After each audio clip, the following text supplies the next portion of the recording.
10వ తరగతి పాస్ అయ్యి ఒక ఏజెంట్ ఎగ్జామ్ రాసి 35 మార్కులు వస్తే అతడు ఇన్సూరెన్స్ పాలసీలు అమ్మవచ్చు. ఇంటర్ పాస్ అయ్యి ఎంఎఫ్డి ఎగ్జామ్ రాసి 50 మార్కులు వస్తే మ్యూచువల్ ఫండ్స్ అమ్మవచ్చు. సర్టిఫికెట్ ఉంది, కానీ మనీ ఈక్యూ అనేది బౌలింగ్ పిచ్ మీద బ్యాటింగ్ చేయడం లాంటిది. ఎంత గొప్ప బ్యాట్స్మెన్ అయినా ఒత్తిడిని అధిగమించి పిచ్కి తగ్గట్టుగా ఆడకపోతే అంతే సంగతి. ఇతరుల లైఫ్ స్టైల్ చూసి మనం డిసిషన్ తీసుకుంటే వాళ్ళు లైఫ్ని ఎంజాయ్ చేస్తారు, మనం ఈఎంఐలు ఎంజాయ్ చేయాలి. 350 రూపాయలతో 2 బీర్లు కొంటారా? లేకపోతే మనీ ఐక్యూ మనీ ఈక్యూ రెండు ఒకేసారి కొంటారా? అంటే మీకు హెల్త్ ఇన్సూరెన్స్ కానీ టర్మ్ ఇన్సూరెన్స్ కానీ లేదు అంటే మీకు మనీ ఐక్యూ లేదు అన్నమాట. సాధారణంగా మీ దగ్గర ఉన్న డబ్బు కేవలం మీ ఒక్కరి కష్టం వల్లే రాలేదు. కొంత సొసైటీ వల్ల, కొంత అవకాశాల వల్ల, కొంత సపోర్ట్ సిస్టమ్ వల్ల వస్తుంది. మనకు విషయం అర్థం కాదు. అప్పుడే గో బ్యాక్ మార్వాడి అని ఎవరో బయలుదేరుతారు. గొర్రెల మందలాగా మనము వాడితో పాటు వెళ్తాం. మార్వాడి లేకపోతే కోమటోలు, సామాజిక స్మగ్లర్లు అని వారి వెంట పడతాం. డబ్బు మన దగ్గర నిల్వ ఉంటే అది గ్రో మాత్రమే అవుతుంది. కానీ అందులో చిన్న మొత్తాన్ని షేర్ చేస్తే అది బ్లెస్సింగ్స్ రూపంలో, గుడ్ విల్ రూపంలో, రెప్యుటేషన్ రూపంలో మల్టిప్లై అవుతుంది. మీరు కొంతమంది చూడండి, తక్కువ సంపాదన ఉంటుంది కానీ ఎప్పుడు ఆనందంగా హాయిగా జీవిస్తుంటారు. కొంతమంది ఏమో లక్షల జీతాలు తీసుకుంటుంటారు, అయినా ఎప్పుడు ఆర్థిక సమస్యలతో సతమతమవుతూ ఉంటారు. మరికొంతమంది కొన్ని సంవత్సరాల పాటు డబ్బు బాగా సంపాదిస్తారు కానీ ఒక్కసారిగా మొత్తం పోగొట్టుకుంటారు. ఇంకా కొంతమంది అయితే కోట్లో డబ్బు సంపాదిస్తారు కానీ ఎప్పుడు ఏదో కోల్పోయిన వాళ్ళలాగా ఉంటారు. ఒక ఏరియాలో 3 షాపులు ఉంటాయి. అందులో 2 షాపులు లోకల్ వ్యక్తులు నడిపిస్తుంటారు. వారి షాపులు సరిగా నడవవు. ఇంకొక షాపు మాత్రం మార్వాడిది. ఎక్కడుండో వచ్చి ఒక షాప్ పెడతాడు, ఆ షాప్ బాగా నడుస్తుంటుంది. మనకు విషయం అర్థం కాదు. అప్పుడే గో బ్యాక్ మార్వాడి అని ఎవరో బయలుదేరుతారు. గొర్రెల మందలాగా మనము వారితో పాటు వెళ్తాం. మార్వాడి లేకపోతే కోమటోలు, సామాజిక స్మగ్లర్లు అని వారి వెంట పడతాం. లేకపోతే ఏ వ్యాపారం చూసినా రెడ్డిస్ ఎక్కువగా కనిపిస్తున్నారు కాబట్టి రెడ్డిలకు వ్యతిరేకంగా బయలుదేరుతాం. అంతేగాని వారికి ఉన్న క్వాలిటీస్ ఏంటి అని సైంటిఫిక్ గా స్టడీ చేయం. ఈ మధ్య మీరు ఫ్రీ ఆన్లైన్ క్లాసులు, ఫ్రీ వెబినార్లు అని చూస్తూ ఉంటారు. అందులో ఏం జరుగుతుంది? చివరిలో మీకు ఒక అనౌన్స్మెంట్ ఉంటుంది. మీకు మాస్టర్ క్లాస్ కావాలంటే 10,000 కడితే సరిపోతుంది అంటారు. కొంత సమయం తర్వాత మీకు 5 నిమిషాలు టైం ఇస్తారు. ఆ 5 నిమిషాల్లో మీరు పేమెంట్ చేస్తే 3,000కే మాస్టర్ క్లాస్ వస్తుంది అంటారు. మిమ్మల్ని టెన్షన్ లో పెడతారు. 10,000 ఎక్కడ, 3,000 ఎక్కడ? వెంటనే మీరు డబ్బులు ట్రాన్స్ఫర్ చేస్తారు. సో మరి మనుషులు ఎందుకు ఇలా ఉంటారు? కొంతమంది మాత్రమే డబ్బును ఆకర్షిస్తూ ఉంటారు. వారికి గ్రహాలు అనుకూలిస్తున్నాయా, లేదంటే అదృష్ట దేవత కరుణిస్తుందా? లక్ష్మీదేవి కొందరి ఇంట్లకు మాత్రమే ఎందుకు వస్తుంది అంటే చాలా మందికి డబ్బు విలువ తెలియకపోవచ్చు అని అంటూ ఉంటారు. కానీ అసలు విషయం ఏంటంటే వాళ్ళందరికీ డబ్బు గురించిన పూర్తి పరిజ్ఞానం లేకపోవడం. ఆ పరిజ్ఞానం 3 రకాలుగా ఉంటుంది. Money IQ, money EQ, money SQ. ఈ 3 ఉన్న వారికి డబ్బుకు కొద ఉండదు. ఈ వీడియోలో మనం ఈ 3 గురించి వివరంగా తెలుసుకోబోతున్నాము. యూట్యూబ్ లో, ఇంటర్నెట్ తో ఈ విషయాలు మీకు దొరకవు కాబట్టి మేము మీ దగ్గర నుండి ఎక్స్పెక్ట్ చేసేది ఒకటే, మీరు ఈ వీడియోకు కనీసం 5,000 లైక్లు ఇస్తే మాకు, మా టీమ్ కు ఎంకరేజింగ్ గా ఉంటుంది ఇలాంటి మరిన్ని వీడియోలు చేయడం కోసం. అలాగే ఇలాంటి వీడియోలను మీకు తెలిసిన వారికి షేర్ చేయడం ద్వారా వారి డెవలప్మెంట్ లో కూడా మీరు ఒక భాగం అవ్వవచ్చు. ఇప్పుడు ఇక అసలు విషయాలు తెలుసుకుందాం. Money IQ. మనీ ఐక్యూ అంటే డబ్బు గురించి మీకున్న నాలెడ్జ్ లేదా జ్ఞానం. మనం చదువులో తెలివితేటల్ని ఐక్యూతో ఎలా కొలుస్తామో అదే విధంగా ఆర్థిక రంగంలో తెలివితేటల్ని మనీ ఐక్యూతో కొలుస్తారు. అంటే మనీ ఐక్యూ అనేది డబ్బు, పొదుపు, పెట్టుబడులు, పన్నులు, ఆర్థిక నిర్ణయాలు ఇలాంటి విషయాల గురించి ఎంతవరకు తెలుసు, వాటిని ఎంతవరకు అర్థం చేసుకున్నారు, ఇలాంటి విషయాల మీద ఆధారపడి ఉంటుంది. అంతేకాకుండా సంపాదించిన డబ్బుతో ఏం చేయాలి అనే విషయం కూడా ఈ మనీ ఐక్యూ వల్లే తెలుస్తుంది. మరి ఫైనాన్షియల్ గ్రోత్ లో మనీ ఐక్యూ ప్రాముఖ్యత ఎంత ఉంటుంది అంటే, సాధారణంగా మన దేశంలో అందరూ కష్టపడి పనిచేస్తారు. కొందరు ఎక్కువ డబ్బు సంపాదిస్తారు, కొంతమంది తక్కువ డబ్బు సంపాదిస్తారు. అయితే చాలా మంది ఎంత ఎక్కువ డబ్బు సంపాదించినా ఆర్థిక కష్టాల్లోనే ఉంటారు. అదే సమయంలో వీరికంటే తక్కువ డబ్బు సంపాదించిన వారిలో చాలా మంది ఎటువంటి ఆర్థిక కష్టాలు లేకుండా హాయిగా జీవిస్తారు. దీనికి అసలు కారణం ఏంటంటే ఈ మనీ ఐక్యూనే అని చెప్పవచ్చు. తక్కువ మనీ ఐక్యూ ఉంటే డబ్బుని ఎలా మేనేజ్ చేయాలో తెలియదు, పొదుపు ఏ విధంగా చేయాలో తెలియదు, ఇన్ఫ్లేషన్ గురించి తెలియదు, డబ్బుని మేనేజ్ చేయడం తెలియకపోతే నెల మొదట్లో వచ్చిన జీతం మొదటి వారంలోనే మాయమైపోతుంది. అదేవిధంగా ఇన్ఫ్లేషన్ గురించి తెలియకపోతే సంవత్సరానికి వస్తువుల ధరలు 6% పెరుగుతుంటే మీరు మాత్రం సంవత్సరానికి 3% వడ్డీ ఇచ్చే సేవింగ్స్ అకౌంట్లోనే మీ డబ్బును పెడతారు. ఇక పెట్టుబడుల గురించి తెలియకపోతే సంపదను పెంచుకునే అవకాశాలను కోల్పోతారు. వీటిని బట్టి మనం ఫైనాన్షియల్ గ్రోత్ లో మనీ ఐక్యూ అనేది ఎంత ముఖ్యమైనదో అర్థం చేసుకోవచ్చు. అలాగే చాలా మంది వడ్డీ రేట్లు పోల్చుకోకుండా అప్పులు తీసుకుంటూ ఉంటారు. ఫలితంగా అప్పుల ఉచ్చులో పడతారు. ట్యాక్స్ బెనిఫిట్స్ గురించి తెలుసుకోరు, ₹1000 ట్యాక్స్ బెనిఫిట్స్ మిస్ అవుతారు. మరి మనీ ఐక్యూను ఎలా పెంచుకోవాలి? మనీ ఐక్యూను పెంచుకోవడానికి ఫైనాన్స్ లో డిగ్రీ చేయాల్సిన అవసరం లేదు. ఇప్పుడు మనం చెప్పుకోబోయే కొన్ని చిన్న చిన్న విషయాలను ఎప్పుడు ఫాలో అవుతుంటే చాలు. అందులో మొదటిది ఏంటంటే డబ్బు గురించి అవగాహన పెంచుకోండి. మొదట మీ డబ్బు ఎక్కడికి వెళ్తుందో అర్థం చేసుకోవడానికి ప్రయత్నించండి. దీనికోసం మీ నెలవారీ ఖర్చులు ఒక చోట రాసుకోండి. అప్పుడు మీ డబ్బు ఎక్కడికి వెళ్తుందో అర్థమవుతుంది. దాంతో మీ మనీ ఐక్యూ పెరుగుతుంది. ఇక రెండవది బడ్జెట్ తయారు చేయడం నేర్చుకోండి. బడ్జెట్ తయారు చేయడం అనేది మీ డబ్బుకు ఒక మ్యాప్ ను తయారు చేయడం లాంటిది. దీనికోసం సింపుల్ గా ఉండేందుకు 50-30-20 రూల్ పాటించండి. అంటే 50% మీ సంపదని రెంట్, కూరగాయలు, ఈఎంఐ ఇలాంటి అవసరాలకు, 30% సినిమాలు, షాపింగ్స్, ట్రిప్స్ ఇలాంటి కోరికలకు, మిగిలిన 20% సేవింగ్స్, ఇన్వెస్ట్మెంట్లకు ఉపయోగించండి. ఇక మూడవది ముందు సేవింగ్స్ అలవాటు చేసుకోండి. చాలా మంది ఖర్చులు చేసి మిగిలినవి సేవ్ చేస్తారు. కానీ తెలివైన వారు దీనికి విరుద్ధంగా ముందే సేవ్ చేసుకుని ఆ తర్వాత ఖర్చు పెడతారు. ఆటోమేటిక్ సేవింగ్స్ వల్ల క్రమశిక్షణ సులభంగా వస్తుంది. ఇక నాలుగవది కంపౌండింగ్ పవర్ ను అర్థం చేసుకోండి. ఆల్బర్ట్ ఐన్స్టీన్ కంపౌండింగ్ అనేది ప్రపంచం యొక్క 8వ అద్భుతం అన్నారు. అంటే మీ డబ్బు రాబడిని తెస్తుంది. ఆ రాబడి తిరిగి అసలుతో కలిసి ఆ మొత్తం తిరిగి మళ్ళీ ఇంకా ఎక్కువ రాబడిని సంపాదిస్తుంది. ఇక ఐదవది మంచి అప్పులు, చెడ్డ అప్పుల మధ్య తేడా తెలుసుకోండి. అన్ని అప్పులు చెడ్డవి కావు. హోమ్ లోను, ఎడ్యుకేషన్ లోను మంచి అప్పులు. ఇవి ఆస్తుల్ని లేదా ఆదాయాన్ని పెంచుతాయి. క్రెడిట్ కార్డు బాకీలు, షాపింగ్ల కోసం, వెకేషన్ కోసం తీసుకునే పర్సనల్ లోన్లు చెడ్డ అప్పుల కిందకి వస్తాయి. ఇలా ఏవి మంచి అప్పులు, ఏవి చెడ్డ అప్పులు అనేవి తెలుసుకున్నప్పుడే మీ మనీ ఐక్యూ అనేది పెరుగుతుంది. ఈ టాపిక్ మీద మన ఛానల్లో మంచి వీడియోలు ఉంటాయి, చూడండి.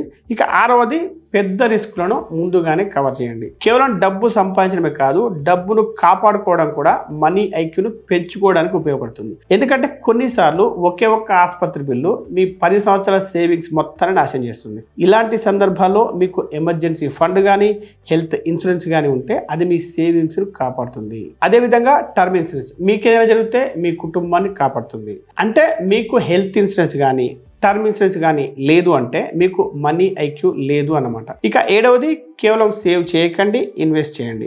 బ్యాంకులో సేవ్ చేయడం సేఫ్, కానీ దాంతో ఇన్ఫ్లేషన్ని జయించలేము. డబ్బు విలువను పెంచుకోవాలంటే ఇన్వెస్ట్ చేయడం నేర్చుకోవాలి. ఆ తర్వాత బంగారం, real estate, mutual funds, stock markets ఇలా ప్రతి దానిలోకి విస్తరించాలి. దీన్నే డైవర్సిఫై చేయడం అంటారు. ఇక ఎనిమిదవది డబ్బు గురించి చదవండి, కొత్త విషయాన్ని నేర్చుకోండి. మీరు డబ్బు గురించి తెలుసుకోవాలంటే డబ్బుకు సంబంధించిన బుక్స్, యూట్యూబ్ వీడియోలు, ఫైనాన్షియల్ బ్లాగ్స్ మీకు బెస్ట్ టీచర్ లాగా ఉపయోగపడతాయి. Rich dad poor dad, the psychology of money, money vitamin ఇలాంటి పుస్తకాలు మీ ఆర్థిక పరిజ్ఞానాన్ని పెంచుతాయి. మనీ విటమిన్ పుస్తకం అనేది మనీ ఐక్యూతో పాటు మనీ ఈక్యూను కూడా పెంచుతుంది.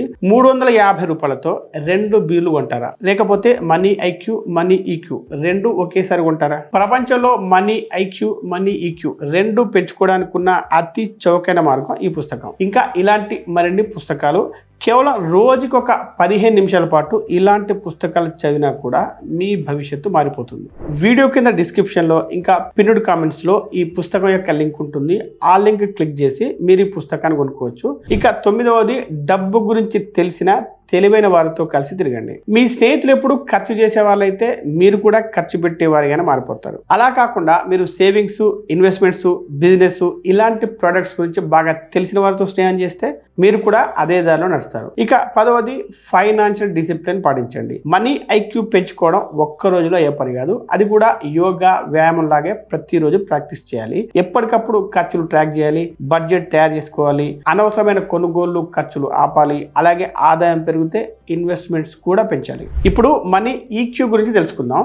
మనీ ఈక్యూ అంటే డబ్బు విషయంలో మన ఎమోషన్స్ ఎలా ఉంటాయో గమనించడం, వాటిని అర్థం చేసుకోవడం, వాటిని నియంత్రించడం. ఎందుకంటే భయం, లోభం, ఓర్పు లేకపోవడం, ఓవర్ కాన్ఫిడెన్స్, ఆందోళన ఇలాంటి నెగిటివ్ ఎమోషన్స్ అన్ని డబ్బు దగ్గరే బయటపడతాయి. ఈ ఎమోషన్స్ డబ్బు విషయంలో మనం తీసుకునే నిర్ణయాల మీద చాలా ప్రభావం చూపిస్తాయి. అలాంటప్పుడే ఈ మనీ ఈక్యూ ఆ నిర్ణయాలను మన లక్ష్యాలకు అనుగుణంగా మారుస్తుంది. అంటే సింపుల్ గా చెప్పాలంటే మనీ ఈక్యూ అంటే డబ్బు విషయంలో మన ప్రవర్తనకు రిమోట్ కంట్రోల్ లాగా పనిచేస్తుంది అని చెప్పవచ్చు. సాధారణంగా మ్యూచువల్ ఫండ్లు, ఎఫ్డీలు, స్టాక్ మార్కెట్లు, రియల్ ఎస్టేట్ల గురించి బాగా తెలిసిన క్వాలిఫైడ్ పర్సన్స్ చాలా మంది తమ నాలెడ్జ్ ఉపయోగించుకొని సంపదను సృష్టించుకోవడంలో వెనకబడిపోతుంటారు. ఉదాహరణకు నాకు తెలిసిన ఒక వ్యక్తి స్టాక్ మార్కెట్ గురించి వీడియోలు చేస్తాడు, కానీ ఒక్క స్టాక్ లో కూడా పెట్టుబడి పెట్టాడు. ఇంకొక వ్యక్తి మ్యూచువల్ ఫండ్స్ గురించి వీడియోలు చేస్తూ ఉంటాడు, కానీ ₹1,00,000 కూడా ఫండ్స్ లో ఉండవు. అతడు మొత్తం రియల్ ఎస్టేట్ లోనే పెడుతుంటాడు. మీరు చూస్తున్న ఈ ఫైనాన్షియల్ కన్సల్టెంట్స్ అందరికి కూడా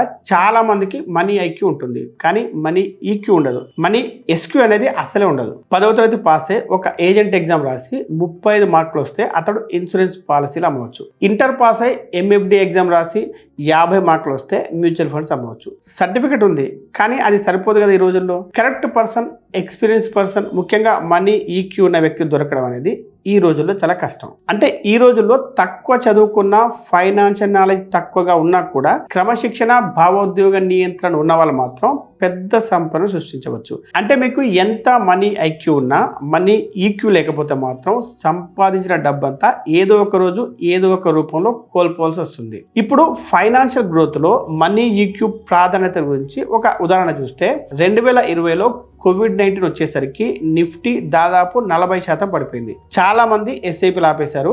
ఇన్వెస్టర్లు కూడా చాలా మంది నష్టాలతోనే తమ షేర్లు అమ్మేశారు. కానీ తర్వాత 2021 నాటికి మార్కెట్ డబుల్ అయింది. అంటే ఆ సమయంలో లో ఈక్యూ ఉన్న ఇన్వెస్టర్లు నష్టపోయారు. హై ఈక్యూ ఉన్న ఇన్వెస్టర్లు మాత్రం తమ ఎస్ఐపీలు కొనసాగించి తమ సంపదను పెంచుకున్నారు. మనీ ఈక్యూ అనేది బౌలింగ్ పిచ్ మీద బ్యాటింగ్ చేయడం లాంటిది. ఎంత గొప్ప బ్యాట్స్మెన్ అయినా ఒత్తిడిని అధిగమించి పిచ్కి తగ్గట్టుగా ఆడకపోతే అంతే సంగతి. అదే విధంగా మనీ ఐక్యూతో ఎంత డబ్బు సంపాదించినా మనీ ఈక్యూ లేకపోతే మాత్రం మొత్తం కోల్పోవాల్సి వస్తుంది. మరి లో మనీ ఈక్యూను గుర్తించే లక్షణాలు ఏంటి అంటే, ఒకటి సేవింగ్స్ లేకపోయినా ఖరీదైన గ్యాడ్జెట్స్ కొనడం, ఖరీదైన డ్రెస్సులు కొనడం, ఇంకా ఈఎంఐలో ఖరీదైన మొబైల్స్ కొనడం. రెండవది ఇన్వెస్టింగ్ భయం వల్ల మార్కెట్ రిస్క్ అని భావించి మొత్తం డబ్బును కేవలం సేవింగ్స్ అకౌంట్లో కానీ లేదా ఎఫ్డీలో కానీ పెట్టడం. ఇంకా మూడవది ఫ్రెండ్స్ లేదా టీవీ యాంకర్లు, యూట్యూబర్లు ఇచ్చే టిప్స్ తీసుకొని వాళ్ళు చెప్పే స్టాక్స్ గురించి ఏమీ తెలుసుకోకుండా సేవింగ్ మొత్తాన్ని ఖాళీ చేసి ఆ స్టాక్స్లో పెట్టడం. ఇంకా నాలుగవది ఇన్కన్సిస్టెంట్ హ్యాబిట్స్, అంటే ఎస్ఐపి మొదలుపెట్టి కొంతకాలం తర్వాత ఆపేయడం. ఇలాంటి అలవాట్లు ఉంటే మనీ ఈక్యూ తక్కువగా ఉందని అర్థం చేసుకోవాలి. ఇప్పుడు మనం మనీ ఈక్యూని ఎలా మెరుగుపరుచుకోవాలో తెలుసుకుందాం. ఒకటి, ఎమోషనల్ స్పెండింగ్, అంటే భావోద్వేగ ఖర్చుల్ని కంట్రోల్ చేయడం నేర్చుకోండి. డబ్బు ఖర్చు చేయడం తప్పు కాదు, కానీ ఎమోషన్స్ ప్రభావం వల్ల మనకు అవసరం లేకుండా ఖర్చు చేస్తే దాన్ని ఎమోషనల్ స్పెండింగ్ అంటారు. ఉదాహరణకు కొంతమంది బోర్ కొట్టినప్పుడు షాపింగ్ చేస్తూ ఉంటారు. ఇంకొంతమంది టెన్షన్ ఉన్నప్పుడు బయటికి వెళ్ళి ఖరీదైన డిన్నర్ చేస్తుంటారు. మరికొంతమంది తమ అహాన్ని చల్లార్చుకోవడానికి, తమ హోదాను చూపించుకోవడానికి పక్కవారు ఏదైనా కొంటే నేను కూడా అదే కొనాలి అని అనుకుంటూ ఉంటారు. ఇలాంటివన్నీ భావోద్వేగ ఖర్చులే అవుతాయి. మనీ ఈక్యూని పెంచుకోవాలంటే ఇలాంటి ఖర్చుల్ని నియంత్రించుకోవడం అలవాటు చేసుకోవాలి. లేదంటే ఈఎంఐలు, క్రెడిట్ కార్డు బిల్లులు పెరిగిపోతాయి, సేవింగ్స్ తగ్గిపోతాయి. నిజంగా అవసరమైనప్పుడు మన దగ్గర డబ్బు లేకుండా పోతుంది. వీటి నుండి తప్పించుకోవడానికి సైకాలజిస్టులు ఒక రూల్ చెప్తూ ఉంటారు. అదేంటంటే, మీకు ఏదైనా కొనాలని అనిపించినప్పుడు వెంటనే కొనకండి. ఇది నిజంగా అవసరమా కాదా అని ఆలోచించుకోండి. దాన్ని కార్ట్లోకి కానీ విష్ లిస్ట్లోకి కానీ పెట్టుకోండి. ఒక వారం తర్వాత కూడా అది కొనాలనిపిస్తే అప్పుడే కొనండి. అలాగే బోర్గా ఉన్నప్పుడు షాపింగ్కి వెళ్ళడానికి బదులు వాకింగ్కి వెళ్ళండి, లేదా ఫ్రెండ్స్తో మాట్లాడండి. వీటితో పాటు ప్రతి నెల ఒక చిన్న మొత్తాన్ని ఫన్ స్పెండింగ్ కోసం కేటాయించుకోండి. ఇక రెండవది, పీర్ ప్రెషర్ని మేనేజ్ చేయడం నేర్చుకోండి. మన ఫ్రెండ్స్, కొలీగ్స్, రిలేటివ్స్ ఏం చేసినా, ఏం కొన్నా మనం కూడా చేయాలని కానీ, అదే కొనాలని కానీ, లేదంటే అంతకంటే బెటర్ది కొనాలని కానీ ప్రెషర్ ఫీల్ అవ్వడాన్ని పీర్ ప్రెషర్ అంటారు. వాళ్ళు ఏ కార్ కొనుగోలు చేస్తే మనకు అదే కొనాలనిపించడం, వాళ్ళు ఏ ఫ్లాట్ బుక్ చేస్తే మనము అలాంటిదే అప్పు తీసుకొని మరీ బుక్ చేయడం, వాళ్ళు ఏ బ్రాండ్ ఐటమ్స్ వాడితే మనం కూడా అఫోర్డ్ చేయలేని స్థితిలో ఉండి కూడా కొనడం. ఇదంతా పీర్ ప్రెషర్ వల్ల జరుగుతుంది. ఫలితంగా మనం భరించలేని అప్పులు పెరిగిపోతాయి, మన లాంగ్ టర్మ్ ఫైనాన్షియల్ గోల్స్ కూలిపోతాయి. కాబట్టి పీర్ ప్రెషర్ ని కంట్రోల్ చేయడానికి రియాలిటీ చెక్ చేయండి. వాళ్ళ ఇన్కమ్ మీ ఇన్కమ్ ఒకటేనా అని, వాళ్ళ లైఫ్ స్టైల్ మీ బడ్జెట్ కు మ్యాచ్ అవుతుందా అని ఆలోచించుకోండి. ఇతరుల లైఫ్ స్టైల్ చూసి మనం డిసిషన్ తీసుకుంటే వాళ్ళు లైఫ్ ని ఎంజాయ్ చేస్తారు, మనం ఈఎంఐలు ఎంజాయ్ చేయాలి. ఇక మూడవది, ఇన్వెస్ట్మెంట్స్ లో గ్రీడ్ ని భయాన్ని బ్యాలెన్స్ చేయడం నేర్చుకోండి. గ్రీడ్ వల్ల అతిగా ఆశపడడం అలవాటుగా మారుతుంది. భయం వల్ల పెద్ద పెద్ద లాభాలను కోల్పోవడం, మంచి మంచి అవకాశాలను మిస్ చేసుకోవడం జరుగుతుంది. స్టాక్ మార్కెట్ లో ఈ రెండు ఎమోషన్స్ ఎక్కువగా కనిపిస్తూ ఉంటాయి. ఉదాహరణకు, బాగా పెరిగిన ఒక స్టాక్ ను చూసి గ్రీడ్ పెరిగిపోయి ఇంకా పెరుగుతుందని ఆశపడి ఆలోచించకుండా కొనిస్తారు. కొన్ని రోజులకు అది పడిపోవడం మొదలవగానే ఫియర్ మొదలవుతుంది, నష్టంతోనే అమ్మేస్తారు. ఫలితంగా బై హై సెల్ లో అనే పెద్ద తప్పు చేస్తారు. దీన్ని కంట్రోల్ చేయడానికి ఇన్వెస్ట్ చేసే ముందు మీ లక్ష్యం లాంగ్ టర్మ్ కోసమా, షార్ట్ టర్మ్ కోసమా క్లియర్ గా అర్థం చేసుకోండి. దాంతోపాటు ఎస్ఐపి, అసెట్ అలొకేషన్, డైవర్సిఫికేషన్ మీద దృష్టి పెట్టండి. ఇవి మీ ఎమోషన్లకు బ్రేక్ చేస్తాయి. ఇక నాలుగోది, నో చెప్పడం నేర్చుకోండి. నో అనేది చిన్న మాటే కావచ్చు, కానీ డబ్బు విషయంలో అదొక శక్తివంతమైన ఆయుధం. చాలా మంది ఈ మాట చెప్పలేకపోవడం వల్లే అప్పులు, టెన్షన్లు, ఆర్థిక సమస్యలు ఇరుక్కుపోతూ ఉంటారు. ఉదాహరణకు, హైదరాబాద్ లో శేఖర్ అనే వ్యక్తిని అతని కజిన్ తన పెళ్లి కోసం ₹1,00,000 అడిగాడు. అయితే శేఖర్ కి అప్పటికి హోమ్ లోన్, కార్ లోన్, ఈఎంఐలు ఉన్నాయి. కానీ నో అనలేక కజిన్ కి డబ్బు ఇచ్చేశాడు. చివరికి కజిన్ డబ్బు తిరిగి ఇవ్వలేదు. ఆ తర్వాత శేఖర్ ఈఎంఐలు కూడా కష్టంగా కట్టాల్సి వచ్చింది. ఇలా కొంతమంది ఫ్రెండ్స్, రిలేటివ్స్ తప్పుగా అనుకుంటారేమోనని భయంతో నో చెప్పలేరు. మరికొంతమంది నా దగ్గర డబ్బు ఉంది అని ప్రూవ్ చేసుకోవడానికి నో చెప్పరు. కానీ నో చెప్పడం వల్ల మీ ఫైనాన్షియల్ గోల్స్ సురక్షితంగా ఉంటాయి. అందరూ కూడా మీ లిమిట్స్ ఏంటో అర్థం చేసుకుంటారు, మీకు కూడా ఆత్మవిశ్వాసం పెరుగుతుంది. అయితే ఇక్కడ అందరికీ వచ్చే సమస్య ఏంటంటే నో చెప్పడం ఎలాగో తెలియకపోవడం. ఇలాంటి సందర్భాల్లో ఇప్పుడే ఇవ్వలేను, నాకు కొన్ని ఫైనాన్షియల్ కమిట్మెంట్స్ ఉన్నాయి అని వినయంగా నో చెప్పండి. లేదంటే పోయిన బాధపడి మొత్తాన్ని మాత్రమే ఇవ్వడం మంచి పద్ధతి. అది కుదరకపోతే డబ్బు ఇవ్వకుండా డబ్బు దొరికే మార్గాన్ని చూపించండి. నో చెప్పడం అనేది సెల్ఫిష్ కాదు, అది సెల్ఫ్ రెస్పెక్ట్. ఇక ఐదవది, కుటుంబ ఒత్తిడిని స్మార్ట్ గా హ్యాండిల్ చేయండి. ఇది కూడా ఒక రకమైన పీర్ ప్రెషర్ లాంటిదే, కాకపోతే ఇందులో మన ఫ్యామిలీ నుండే ప్రెషర్ వస్తుంది. ఉదాహరణకు, అందరూ ఇల్లు కట్టుకుంటున్నారు, నువ్వు ఎప్పుడు కడతావు, ఇలాంటివి అనమాట. అంతేకాకుండా పెళ్లిలలో బంగారం, పిల్లలకు బ్రాండెడ్ వస్తువులు, బంధువులకు సాయం చేయడం, ఇలాంటివన్నీ కూడా ఫ్యామిలీ ప్రెషర్ వల్ల జరుగుతాయి. దీనివల్ల అన్నెసెసరీ లోన్స్ పెరుగుతాయి, ఎమోషనల్ స్ట్రెస్ పెరుగుతుంది.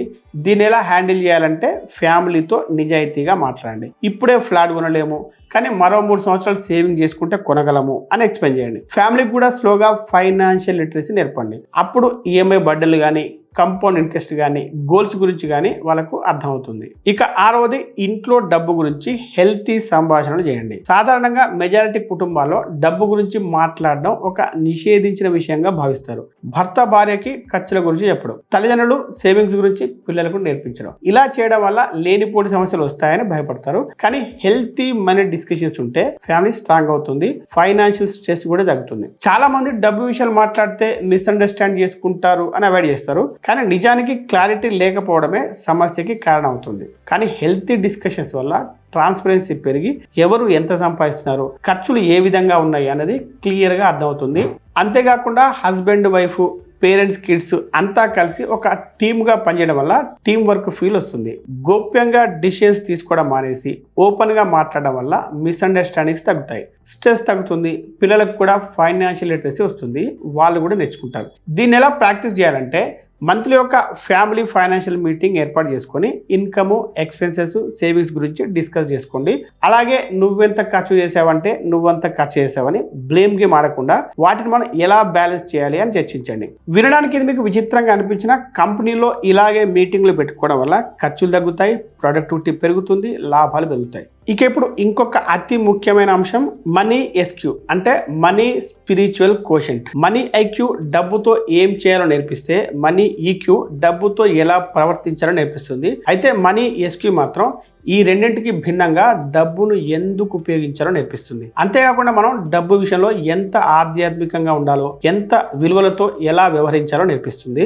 మనీ ఎస్క్యూ స్పష్టంగా ఉన్నప్పుడు నిర్ణయాలు కూడా స్పష్టంగా, సులభంగా ఉంటాయి. మనీ ఎస్క్యూ వల్ల నైతికంగా, అంటే న్యాయంగా డబ్బు సంపాదిస్తారు, జాగ్రత్తగా ఖర్చు చేస్తారు, ఉద్దేశపూర్వకంగా పెట్టుబడులు పెడతారు, అంతకంటే ముఖ్యంగా ప్రశాంతంగా నిద్రపోతారు. మనీ ఎస్క్యూ లేకపోతే డబ్బు ఒక బరువుగా, ఒత్తిడిగా, వినాశనంగా మారిపోతుంది. మనీ ఎస్క్యూ ఎస్క్యూ అనేది మన సంపదకు ఒక దిశను విలువను ఇస్తుంది, చెడు అలవాట్లను నివారిస్తుంది, విలువలు లేకుండా అధిక ఆదాయం ఉండే వ్యసనాల నుండి కాపాడుతుంది, జీవితానికి ఒక ప్రశాంతతను ఇస్తుంది. మన దేశంలో చాలా మంది డబ్బు సంపాదిస్తూనే ఉంటారు, కానీ ఎప్పుడు ఏదో కోల్పోయిన ఫీలింగ్ లోనే ఉంటారు. దీనికి కారణం వారి మనీ ఎస్క్యూ తక్కువగా ఉండడం. దాన్ని పెంచుకునే కొన్ని మార్గాలను ఇప్పుడు తెలుసుకుందాం. అందులో మొదటి మార్గం, సరైన మార్గంలో డబ్బు సంపాదించండి. డబ్బు సంపాదించడం అందరూ చేస్తారు, కానీ ఆ డబ్బును ఎటువంటి మార్గాల్లో సంపాదిస్తున్నారు అన్నదే మీ ఫ్యూచర్ ని, మీ పీస్ ఆఫ్ మైండ్ నిర్ణయిస్తుంది. డబ్బు అక్రమంగా షార్ట్ కట్స్ లో వస్తే మొదట్లో తెలిగా అనిపిస్తుంది, కానీ చివరికి అది సమస్యలు తెచ్చిపెడుతుంది.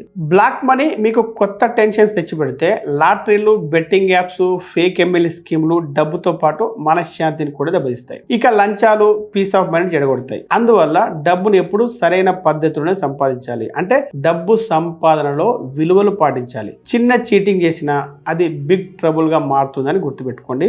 త్వరగా డబ్బు సంపాదించి పెట్టే స్కీమ్స్ కు ఇంకా స్కామ్స్ కి దూరంగా ఉండండి. ఇక రెండవది, షో ఆఫ్ కోసం కాదు, ప్రయోజనం కోసం ఖర్చు చేయడం మొదలుపెట్టండి. హైదరాబాద్లో ఒక యువతి శాలరీ వచ్చిన వెంటనే షాపింగ్ మాల్కి వెళ్ళేది. తనకు నచ్చిన బ్రాండ్స్, డ్రెస్సులు కొనుక్కొని బ్యాంకు బ్యాలెన్స్ మొత్తం ఖాళీ చేసేది. కానీ ఒకరోజు సడన్ గా ఆమె తండ్రిని హాస్పిటల్లో జాయిన్ చేయాల్సి వచ్చింది. మెడికల్ బిల్స్ కోసం డబ్బు లేక లోన్ తీసుకోవాల్సి వచ్చింది. అప్పుడు ఆమెకు అర్థమైంది, సంతోషం కోసం ఖర్చులు చేయడం కంటే ముందు పర్పస్ కోసం చేసిన సేవింగ్సే ముఖ్యము అని. అలాగే గుంటూరులో ఇంకొక యువతి తాను దాచుకున్న డబ్బుతో చీరలు కొనుక్కోకుండా తన కొడుక్కి ఆన్లైన్ క్లాసులకు పే చేసింది. దానివల్ల ఆ అబ్బాయికి స్కాలర్షిప్ వచ్చింది.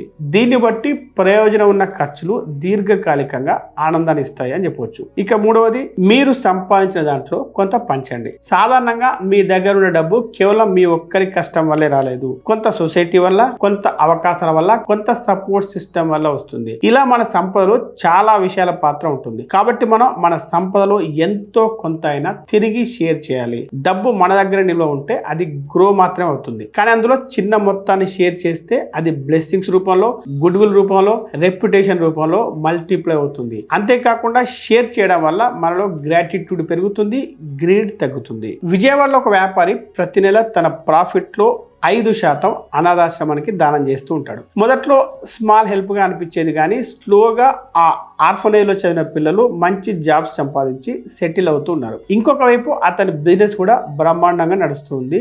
ఇప్పుడు అతనికి 2 రకాలుగా సంతృప్తి లభిస్తుంది. మీరు కూడా మీ మంత్లీ ఇన్కమ్ లో 2% లేదా 5% చారిటీ కోసం, అంటే పిల్లల విద్య, ఆరోగ్యం, ఎన్విరాన్మెంట్, ఇలా మీకు నచ్చిన దానికి సపోర్ట్ చేయండి. ఇందులో మీ ఫ్యామిలీని, ముఖ్యంగా మీ పిల్లల్ని ఇన్వాల్వ్ చేయండి. వాళ్ళలో కూడా చిన్నప్పటి నుండే వాల్యూస్ బిల్డ్ అవుతాయి. ఇక నాలుగవది, డబ్బుతో పాటు విలువలు నేర్పించండి. డబ్బు ఎలా సంపాదించాలో నేర్పించడం మాత్రమే కాదు, డబ్బుకు సంబంధించిన వాల్యూస్ కూడా నేర్పించాలి. అలా నేర్పించకపోతే మీ సంపాదన తప్పుదారిలోకి పోతుంది. ఎందుకంటే కేవలం ఎలా సంపాదించాలి అనేది మాత్రం నేర్పిస్తే పిల్లలు షార్ట్ కట్స్ వెతుకుతారు. కానీ వాల్యూస్ తో పాటు నేర్పితే వారు ఎలా సంపాదించాలి, దాన్ని సరైన పద్ధతిలో ఎలా వాడాలి అని తెలుసుకుంటారు. ఉదాహరణకు, మీరు మీ పిల్లలకు ప్యాకెట్ మనీ ఇచ్చి ఒక్కసారి కూడా ఆ డబ్బు ఎలా వాడాలో చెప్పలే అనుకుందాం. అప్పుడు మీ పిల్లలు మొత్తం డబ్బు గేమింగ్ కోసం గానీ లేదా జంక్ ఫుడ్ కోసం గానీ ఖర్చు చేసే అవకాశం ఉంటుంది. దీనివల్ల పిల్లలకి అనవసర విషయాలపై ఖర్చు పెట్టడం అలవాటుగా మారుతుంది. అలా కాకుండా మీ పిల్లలకి 500 రూపాయల ప్యాకెట్ మనీ ఇచ్చి దానిలో 100 రూపాయలు సేవ్ చేయాలి, 100 రూపాయలు హెల్ప్ చేయాలి, 300 రూపాయలు మీ అవసరానికి వాడుకోవాలి అని రూల్ పెట్టి చూడండి. అప్పుడు మీ పిల్లలు చిన్నప్పటి నుంచే సేవింగ్స్ గురించి, షేరింగ్ గురించి, డిసిప్లిన్ గురించి నేర్చుకుంటారు. ఇలా చేయడం వల్ల చిన్నప్పటి నుండే వారికి మనీ ఎస్క్యూ అనేది సంక్రమిస్తుంది. ఇక మనీ ఎస్క్యూని పెంచుకోవడానికి 5వ మార్గం, లగ్జరీ, సింప్లిసిటీ, రెండింటిని బ్యాలెన్స్ చేసుకోండి. మనలో చాలా మంది సంపాదించిన డబ్బుతో పూర్తి సింపుల్ గా బ్రతకాలని భావిస్తారు. ఇంకొందరు లగ్జరీలోనే లైఫ్ ఎంజాయ్ చేయాలని భావిస్తారు. నిజానికి ఇవి రెండు కూడా మంచి పద్ధతులు కావు. ఎందుకంటే టూ మచ్ లగ్జరీ మనకు అప్పుల్ని, ఈఎంఐలను మిగిలిస్తే, టూ మచ్ సింప్లిసిటీ మన కష్టానికి తగిన ఆనందం లేకుండా చేస్తుంది. కానీ అసలైన మనీ ఎస్క్యూ అనేది ఈ 2 పద్ధతుల్ని పాటించకుండా రెండింటిని సమానంగా బ్యాలెన్స్ చేయడంలోనే దాగి ఉంది. ఇక్కడ బ్యాలెన్స్ చేయడం అంటే అవసరమైన చోట లగ్జరీని, అవసరం లేని చోట సింప్లిసిటీని పాటించడం. ఉదాహరణకు, too much luxury life style ఉన్న వాళ్ళు తమ సంపాదన మొత్తాన్ని ఎప్పటికప్పుడు కొత్త కొత్త బ్రాండెడ్ వస్తువుల మీద, కాస్ట్లీ పార్టీల కోసం ఖర్చు చేస్తూ ఉంటారు, ఇల్లు గుల్ల చేసుకుంటారు. ఇక too much simple life style కోరుకునే వాళ్ళు పిల్లికి బిచ్చం పెట్టేని పిసినార్ లాగా మారిపోతారు, తమ ఫ్యామిలీని తలెత్తుకోకుండా చేస్తారు. సో మొత్తానికి ఈ రెండింటిని బ్యాలెన్స్ చేయాలంటే లగ్జరీ కోసం బడ్జెట్ తయారు చేసుకోండి, లగ్జరీకి లిమిట్ పెట్టుకోండి, అప్పుడు గిల్ట్ ఫ్రీగా ఎంజాయ్ చేయవచ్చు. ఇక 6వది, సంపద మాత్రమే కాదు లెగసీని కూడా అందించండి. లెగసీ అంటే తెలుగులో వారసత్వం అని అర్థం. అయితే సాధారణంగా ప్రతి ఒక్కరు లెగసీ అంటే పెద్దల నుండి వచ్చిన ప్రాపర్టీస్ మాత్రమే అనుకుంటారు. కానీ నిజానికి లెగసీ అంటే కేవలం ప్రాపర్టీ మాత్రమే కాదు. లెగసీ అంటే ఆస్తితో పాటు వాల్యూస్ ని, నాలెడ్జ్ ని, ఇన్స్పిరేషన్ ని కూడా తర్వాత తరాలకు అందించడం. ప్రాపర్టీస్ అనేవి తర్వాత తరానికి మాత్రమే మిమ్మల్ని గుర్తు చేస్తే హానెస్టీ, డిసిప్లిన్, హార్డ్ వర్క్ ఇవి మాత్రం తరాలను ఇన్స్పైర్ చేస్తూ ఉంటాయి. ఆస్తి పోవచ్చు కానీ వాల్యూస్ పోవు. అంతేకాకుండా వెల్త్ మీ పిల్లలకు లైఫ్ ఇస్తుంది, లెగసీ వాళ్ళకు డైరెక్షన్ ఇస్తుంది. దీనికోసం మీరు ప్రత్యేకంగా ఎటువంటి పనులు చేయనవసరం లేదు. పిల్లలు కొన్ని ముఖ్యమైన విషయాలు వాళ్ళ పెద్దవారి నుండే నేర్చుకుంటారు. కాబట్టి ముందు మీరు హానెస్టీ, డిసిప్లిన్ పాటిస్తే తర్వాత మిమ్మల్ని చూసి వారు కూడా నేర్చుకుంటారు. ఇలా కాకుండా మీరు వాటిని పాటించకుండా పిల్లలు నేర్చుకోవాలంటే మాత్రం వరి పంట నాటి గోధుమ పంట కోరుకున్నట్లుగా ఉంటుంది. ఇక ఇప్పటి వరకు మీరు తెలుసుకున్న అన్ని విషయాలను పాటిస్తూ money IQ, money EQ, money SQ ఈ మూడింటిని మీరు బ్యాలెన్స్ చేయగలిగితే మీరు వెల్త్ క్రియేషన్ మాత్రమే కాదు, మీ జీవితంలో ఆనందాన్ని, ప్రశాంతతను కూడా పొందగలుగుతారు. ఈ వీడియో మీకు నచ్చితే లైక్ చేసి కామెంట్ చేయండి. మీకు తెలిసిన వారందరికీ ఈ వీడియోను షేర్ చేయండి.